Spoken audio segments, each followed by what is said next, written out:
شریعت 5 چیزوں کی حفاظت ہے۔ ایک دین، دوسرا نفس انسانی، تیسرا نسل انسانی، چوتھا عقل انسانی اور پانچواں انسانوں کا مال۔ شریعت مطہرہ ان 5 چیزوں کی حفاظت کا درس دیتی ہے۔ جناب اسلامی اخلاق ہو یا اسلامی تصوف ہو یا اسلامی حکومت ہو یا اسلامی امارت کا نظام ہو، ان 5 چیزوں میں جو نظام پیغمبر ہے وہ ضمانت دیتا ہے ان 5 چیزوں کی حفاظت کا۔ اسلام کی امپلیمنٹیشن اس وقت ہوگی جس وقت دین محفوظ ہو، جس وقت لوگوں کے نفوس قتل و غارت سے محفوظ ہوں اور ان کو امن ذہنی بھی حاصل ہو اور انہیں امن معاشرتی بھی حاصل ہو۔ اس کے بعد انسانوں کی نسل کی حفاظت کی ضمانت کوئی نظام دیتا ہو اور عقلوں کو محفوظ کیا جائے۔ اور 5ویں چیز ہے کہ انسانوں کا مال محفوظ ہو، وہ بے دھڑک زندگی گزارتے ہوں، انہیں کوئی خوف نہ ہو کہ کوئی آدمی چور ڈکیت آئے گا اور وہ ان کو لوٹ لے گا۔ عالی جناب رسالت امام صلی اللہ علیہ وآلہ وسلم نے مسلک کے نظام کو، یعنی ان 5 چیزوں کی حفاظت کے نظام کو لوگوں کے مناسب حال بیان کرنا اور بنا کر پیش کرنا، آپ ان باتوں سے اندازہ لگا سکتے ہیں کہ رسول اللہ صلی اللہ علیہ وآلہ وسلم نے کتنا خیال رکھا۔ پہلی مثال دوں گا بخاری شریف اور مسلم شریف سے آپ کے سامنے کہ ایک آدمی آیا اور اس نے مسجد نبوی کے اندر پیشاب کرنا شروع کر دیا۔ بالا کے الفاظ بخاری اور مسلم نے استعمال کیے۔ صحابہ کرام میں سے صحابہ پاک نے کہا کہ یا رسول اللہ اجازت ہو تو ہم اس کا حساب چکا دیں کہ اس نے حرم نبوی اور مسجد نبوی کا خیال بھی نہ رکھا، لیکن رسول اللہ علیہ السلام نے کہا اس کو چھوڑ دو، کوئی آدمی اس کو مت چھیڑے۔ اس آدمی نے تسلی سے پیشاب کیا، پیشاب کرنے کے بعد اٹھ کر چلا گیا۔ جانے کے بعد رسول اللہ علیہ السلام نے ڈول اٹھایا پانی اٹھا کے بعد مسجد کو دھو دیا اور پھر رحمت عالم نے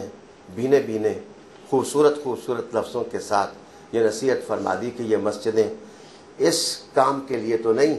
بنائی گئی ہیں جس کام کے لیے مسجد شریف کو استعمال کیا گیا ہے۔ یہاں علامہ راضی رحمت اللہ علیہ تعالی لکھتے ہیں کہ وجہ کیا ہے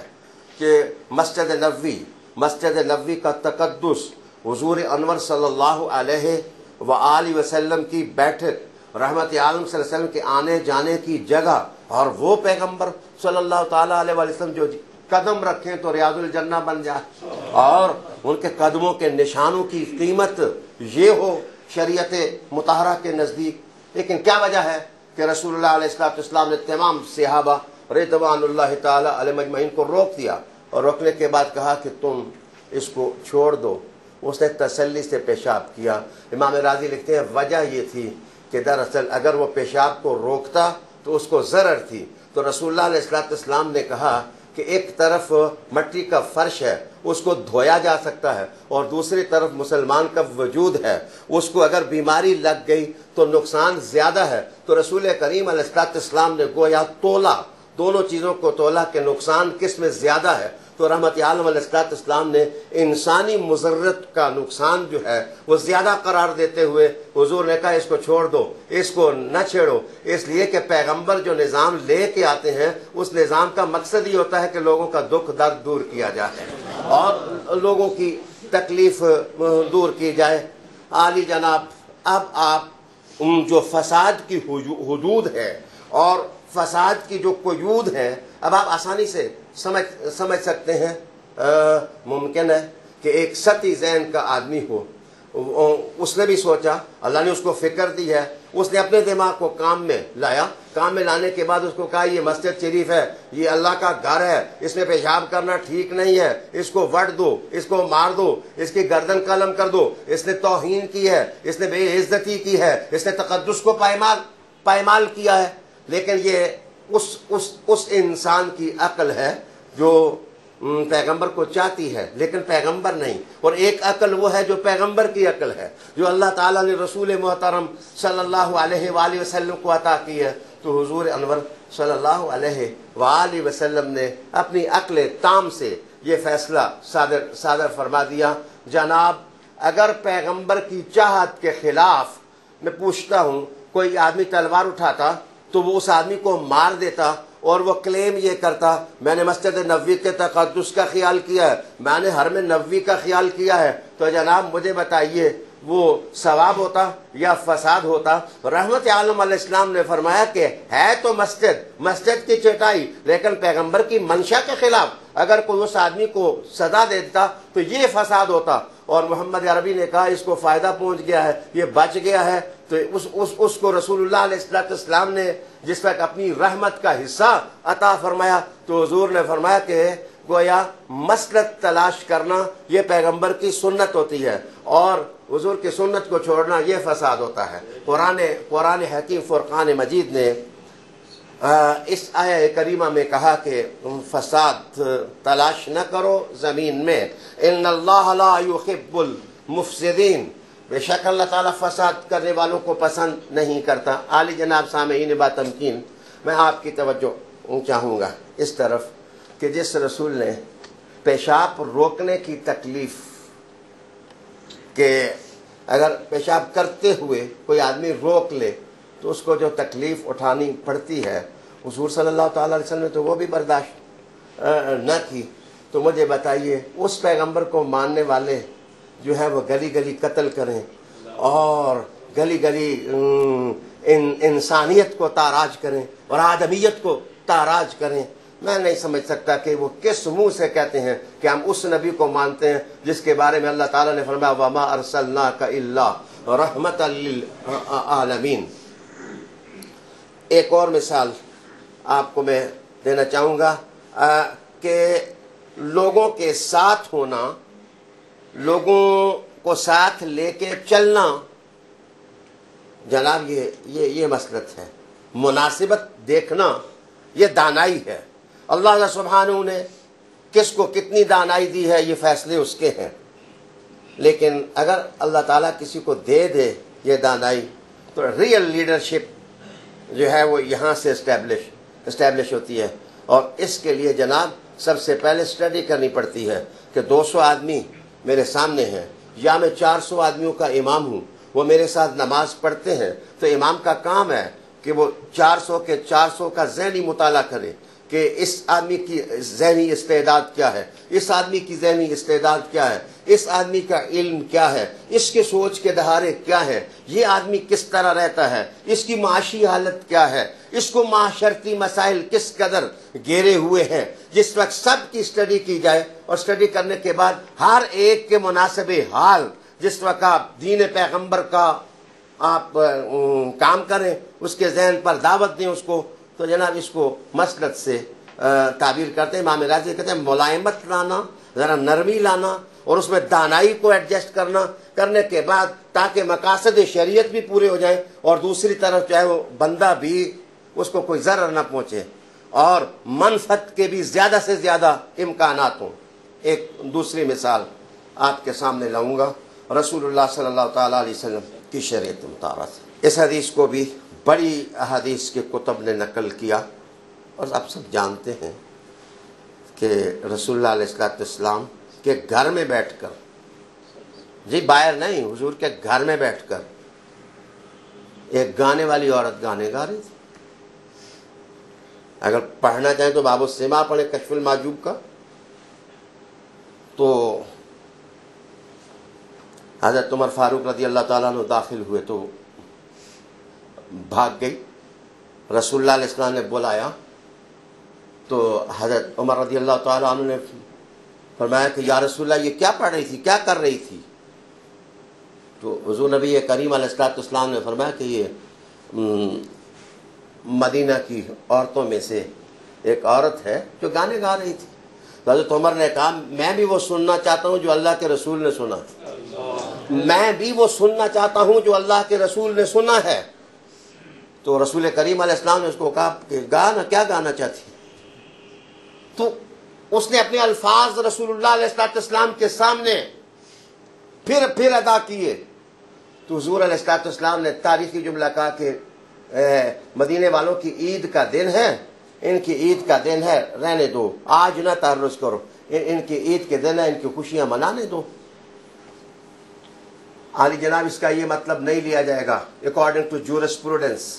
اصول فقہ میں اس کا یہ مطلب نہیں لیا جائے گا کہ پیغمبر نے گانے اور بجانے کی اجازت دے دی، یا اس کا معنی یہ نہیں لیا جائے گا کہ رسول اللہ علیہ السلام نے ڈھول کی تھاپ کو جائز قرار دے دیا. رسول کریم علیہ السلام اس کا یہ مطلب نہیں لیا جائے گا کہ حضور علیہ السلام نے غنا کے آلات جو ہیں ان کو جائز قرار دے دیا. کیا خوبصورت بات. اس حدیث پر ذوالنون مصری علیہ رحمہ نے، آپ کا قول ہے، آپ کا ارشاد گرامی ہے، رحمت عالم صلی اللہ علیہ وسلم سمجھتے تھے کہ عید کے دن کسی آدمی کی خوشی کی انتہا کتنی ہوتی ہے، اور اگر وہ اپنے کسی معاملے میں پیک پر پہنچا ہوا ہو تو حضور علیہ السلام سمجھتے ہیں یہ ایسے ہی ہے کہ جیسے موسم بیج بونے کا نہ ہو اور زمین سنگلاخ اور سخت ہوئی ہو اور آپ اس میں بیج جا کے بوئیں گے تو وہ بیج کبھی پیدا نہیں ہوگا. اسی طرح دعوت بھی بیج ہوتے ہیں جو اس وقت کھیتوں میں پیدا ہوا کرتے ہیں جب موسم موافق ہوا کرتا ہے. اگر موسم موافق نہ ہو تو کوئی چمبے کا بوٹا جو ہے وہ دل کی سرزمین میں نہیں اگا کرتا. تو یہ جو رسول کریم علیہ السلام خاموش ہو گئے، اس کو آپ کس سے تعبیر کیا؟ اس کو مسلط سے آپ تعبیر کریں گے کہ حضور صلی اللہ علیہ وآلہ وسلم نے امپلیمنٹیشن آف سسٹم میں مسلط کا خیال رکھا اور لوگوں کے دل اور دماغ کی اسٹڈی کی کہ کس وقت کوئی دل کسی چیز کو قبول کرنے کے قابل ہوتا ہے اور کس وقت کوئی ذہن جو ہے وہ قبول کرنے کے قابل نہیں ہوتا. ایک تیسری